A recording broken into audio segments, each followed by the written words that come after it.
attention à la prononciation. Il faut faire bien attention donc à la prononciation des O fermés. O fermés parce que là, normalement, nous les hispanophones, nous avons du mal à, voilà, à la prononcer d'une manière bien fermée comme on le ferait en français. Et je vous rappelle l'articulation O, c'est comme si vous mettez la bouche pour dire OU, mais dites finalement O, O, O. Il y a une variante dans la prononciation un peu plus allongée, et c'est en position de syllabe tonique et suivi de n'importe quelle consonne. On prononce plus, voilà, plus en détail le O fermé. Par exemple, zone, fosse, gauche. Et voilà les équivalences graphiques, la correspondance avec les lettres, les graphies.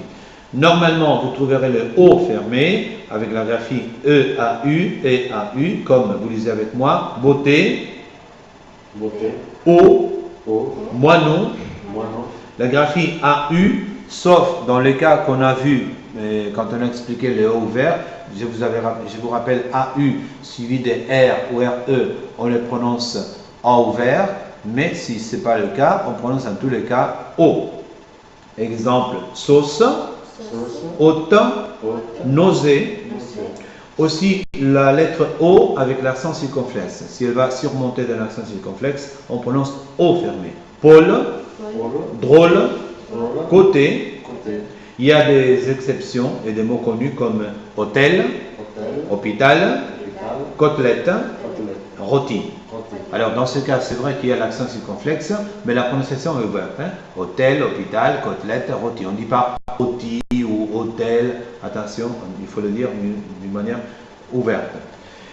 Enfin, il y a le O, la lettre O sans plus prononcée comme O fermé, en syllabe tonique libre, s'il va dans une syllabe tonique libre, exemple idiot, mot. Syllabe tonique ou atone suivie de Z, ça c'est important. Si la lettre O est suivie de la consonne, le son Z, il faut bien marquer la prononciation fermée.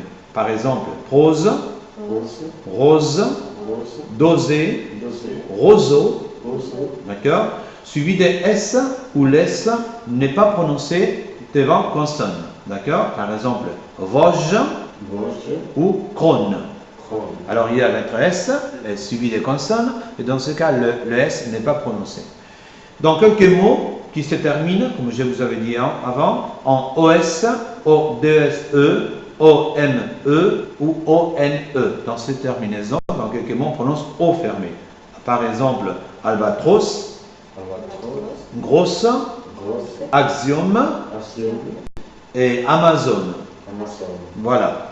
On continue aussi de l'autre côté, les mots qui se terminent en drome, exemple aérodrome, hippodrome. Les mots qui se terminent en ocean, il y a beaucoup de mots qui se terminent en ocean, alors la prononciation reste fermée, notion, lotion, et les mots dérivés des mots qui se terminent en O-D-S-E, pardon. Par exemple, de fossé et de grosseur. Alors, dans ce cas, ce sont des mots qui se dérivent d'autres mots dont la terminaison était O-D-S-E. D'accord? Voilà. Bien. On va maintenant passer